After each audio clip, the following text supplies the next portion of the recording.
नमस्कार, जय हिंद, वंदे मातरम। स्वागत है आप सभी का आपके अपने यूट्यूब प्लेटफॉर्म स्टडी जोन 2.0 में। साथियों, इंडियन आर्मी अग्निवीर एग्जाम्स के लिए मॉडल पेपर हाजिर हैं।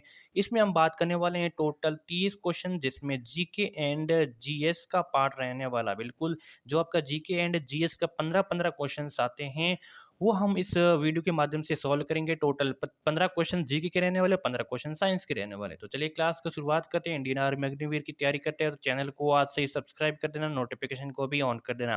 पहला क्वेश्चन है कि आधुनिक भारत में हिंदू धर्म में जो पहला सुधार आंदोलन था वो कौन सा था? इनमें से कौन सा था जिसमें आधुनिक भारत में हिंदू धर्म का जो पहला सुधार आंदोलन था, तो वो ब्रह्मा समाज था, आर्य समाज था, थियोसॉफिकल सोसाइटी, फिर रामकृष्ण मिशन था? बताइए।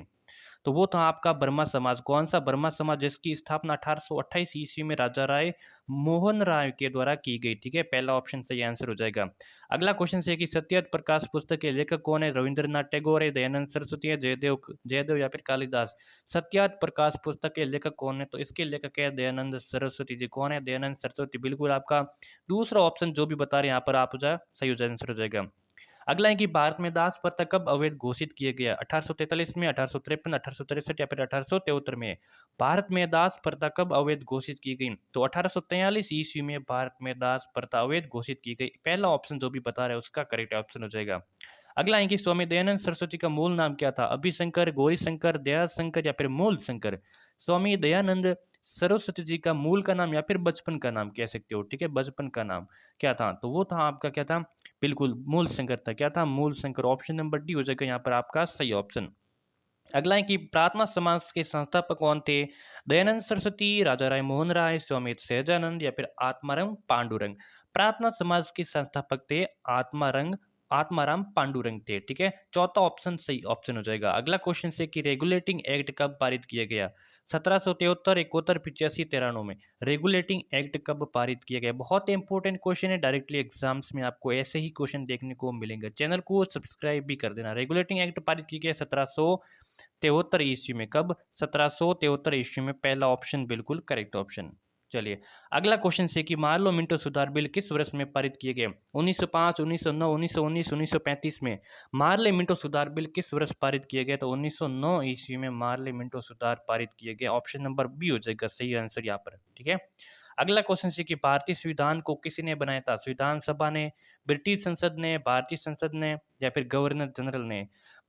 भारतीय संविधान को किसने बनाया? तो ये बनाया था संविधान सभा ने। भारतीय संविधान को बनाया था किसने? संविधान सभा ने। ठीक है, चलिए, अगला क्वेश्चन है कि भारतीय संविधान के अनुच्छेद 25 में किसका संबंध है? अनुच्छेद 25 में क्या बात की गई है? तो ये समानता के अधिकार, संपत्ति के अधिकार, धर्म की स्वतंत्रता या फिर अल्पसंख्यकों की स्वतंत्रता? भारतीय संविधान के अनुच्छेद 25 में किसका संबंध है? तो ये धर्म की स्वतंत्रता का संबंध है। किसका है? धर्म की स्वतंत्रता। ठीक है, चलिए, सांसदों के वेतन का निर्णय कौन करता है? संसद करता है, केंद्रीय मंत्रिपरिषद, राष्ट्रपति या फिर लोकसभा का अध्यक्ष करता है? सांसदों के वेतन का निर्णय कौन करता है? तो ये करता है संसद करता है। कौन करता है? संसद करता है। ऑप्शन नंबर पहला हो जाएगा यहाँ पर आपका करेक्ट ऑप्शन। अगला क्वेश्चन है कि भारत की उत्तरी सीमा पर स्थित पर्वत कौन सा है? अरावली, हिमालय, नीलगिरी या फिर मैकाल? भारत की उत्तरी सीमा पर स्थित पर्वत कौन सा है? बहुत ही इंपॉर्टेंट क्वेश्चन है एग्जाम की दृष्टि से। भारत की उत्तरी सीमा पर स्थित पर्वत है, तो यहाँ पर जो उत्तरी सीमा की बात करें तो हिमालय है उत्तरी सीमा पर स्थित, जो भारत की उत्तरी सीमा पर स्थित इसमें से है। ठीक है, यहाँ पर किसकी दृष्टि से पूछा है? उत्तरी सीमा की दृष्टि से हिमालय हो जाएगा। ठीक है, ऑप्शन नंबर बी।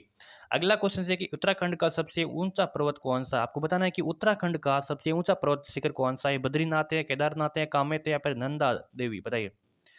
तो आपने पहले पढ़ा होगा कि नंदा देवी उत्तराखंड का सबसे ऊंचा पर्वत शिखर है। बहुत ही important, very very most important question है, स्टार लगा लेना, डायरेक्टली एग्जाम्स में पूछा जाएगा 100%।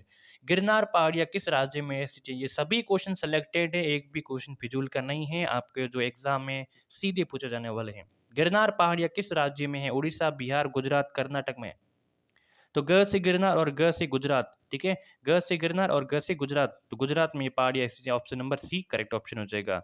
निम्नलिखित में से कौन सम्मिलित नहीं है? यहाँ पे दर्रे दी गए हैं। ठीक है, यहाँ पे दर्रे हैं और यहाँ पे राज्य, तो कौन सा दर्रा है किस राज्य में और कौन सा दर्रा किस राज्य में नहीं है? तो यहाँ पे लिपुलेख दर्रा है उत्तराखंड में है। बिल्कुल, लिपुलेख उत्तराखंड में है, जो सम्मिलित हो रहा है। नाथुला दर्रा क्या हिमाचल प्रदेश में है? रोहता दर्रा हिमाचल प्रदेश में है। बिल्कुल, पालघाट दर्रा केरल में है, बिल्कुल है। नाथुला दर्रा अरुणाचल प्रदेश में नहीं है, तो कहाँ है? तो ये है सिक्किम में। कहाँ है नाथुला दर्रा? सिक्किम में है। ऑप्शन सम्मिलित कौन सा नहीं हो रहा है? बी सही आंसर हो जाएगा। अगला क्वेश्चन से कि भागीरथी और अलकनंदा कहाँ पर मिलती है? कर्णप्रयाग में, रुद्रप्रयाग में, गंगोत्री, देवप्रयाग में। देखिए भागीरथी और अलकनंदा जहाँ पे मिलती हैं वहां से गंगा नदी बहने लगती है, गंगा नदी नाम पड़ जाता है इसका, ठीक है। तो इस स्थान को क्या कहा जाता है? तो इस स्थान को देवप्रयाग कहा जाता है। क्या कहा जाता है? देवप्रयाग का, जहाँ पे भागीरथी और अलकनंदा नदी मिलती हैं, जो और जहाँ से गंगा नदी प्रारंभ हो जाती है उसको कहते हैं दाव देवप्रयाग, ठीक है। वैसे भागीरथी नदी होती है वही गंगा नदी होती है, लेकिन जिस इसमें से अलकनंदा मिलने से इसका नाम है वो गंगा हो जाता है, ठीक है। किस वैग अब आगे आपके जीएस के क्वेश्चन, जनरल साइंस के क्वेश्चन, 15 इंपोर्टेंट क्वेश्चन जो 16 से 30 तक। किस वैज्ञानिक ने सर्वप्रथम बर्फ के दो टुकड़ों को आपस में घिसकर पिघला दिया? बहुत ही इंपॉर्टेंट क्वेश्चन है कि किस वैज्ञानिक ने सबसे पहले जो बर्फ के दो टुकड़े थे उसको आपस में घिसकर पिघला दिया था? तो रमफोर्ड ने, जूल ने, डेवी ने या फिर सेल्सियस ने? तो ऑप्शन नंबर सी हो जाएगा राइट ऑप्शन, बिल्कुल से डेवी ने। किसने?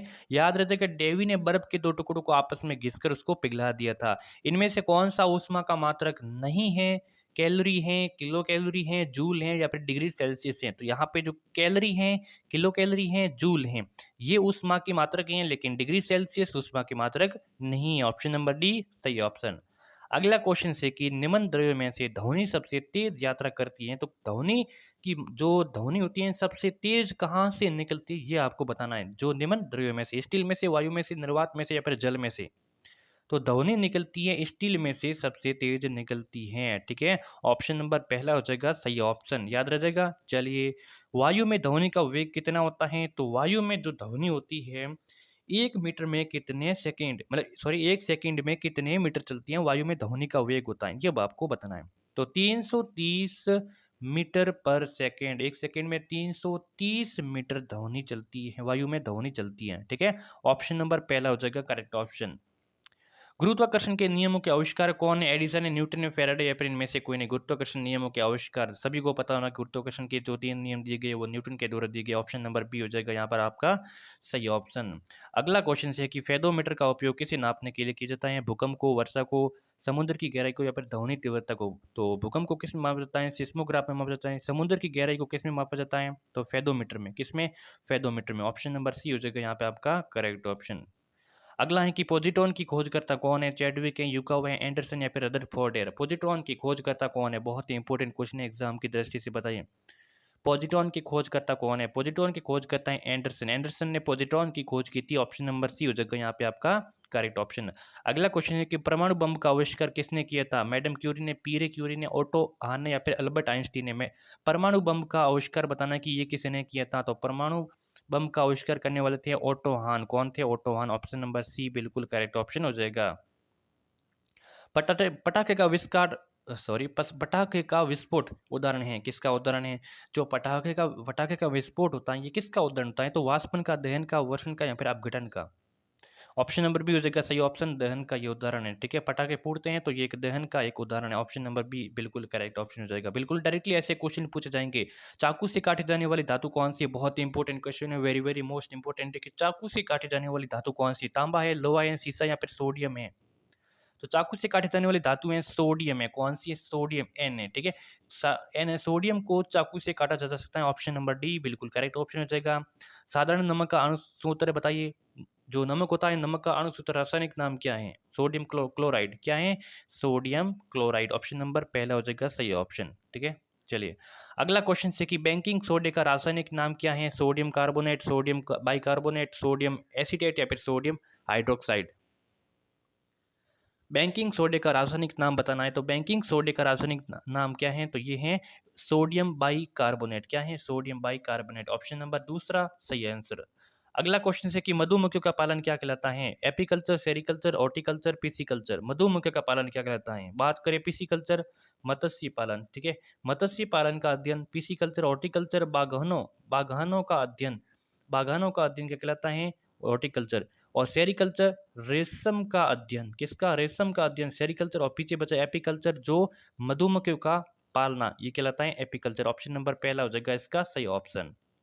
अगला क्वेश्चन है कि मानव शरीर में कोशिकाओं की खोज किसने की थी? बताओ, मानव शरीर में कोशिका है सेल, कोशिका की सेल की खोज किसने की थी? Charles Darwin, Robert Hooke, Albert Spencer या फिर आइंस्टीन है? बहुत ही इंपॉर्टेंट क्वेश्चन है और साधारण क्वेश्चन है। इसकी खोज की थी रॉबर्ट हुक ने। कब की थी? 1665 में। बिल्कुल पूछा जाएगा कि कब की थी इसकी खोज, तो 1665 ईस्वी में, और रॉबर्ट हुक ने, ठीक है, कोशिका की खोज। Option number B.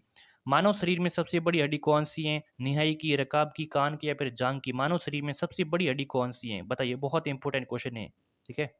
यहाँ पे बड़ी हड्डी पूछा है तो बड़ी हो जाएगा किसकी? जांग की। किसकी? जांग की हड्डी सबसे बड़ी है, और कान की हड्डी है वो सबसे छोटी हड्डी है, ठीक है। क्लियर हो जाएगा यहाँ पे, बिल्कुल क्लियर। और सबसे कठोर हड्डी की बात की, जो कठोर हड्डी है जबड़े की हड्डी, ठीक है, जो मुंह में होती है, जबड़े की हड्डी सबसे कठोर है, ठीक है। और बड़ी हड्डी कौन सी है? जांग की। ऑप्शन नंबर डी सही ऑप्शन हो जाएगा। तो बस आज के सेशन में 30 इंपोर्टेंट क्वेश्चन, जो 15 क्वेश्चन आपके जीके के किए हैं, ठीक है, और 15 ही जीएस के किए हैं। तो डेली आपको क्लास मिलती रहेंगी। चैनल को आज से ही सब्सक्राइब कर देना, नोटिफिकेशन को भी ऑन कर देना। इंडियन आर्मी अग्निवीर एग्जाम के लिए बहुत ही ज़्यादा इंपॉर्टेंट है। धन्यवाद।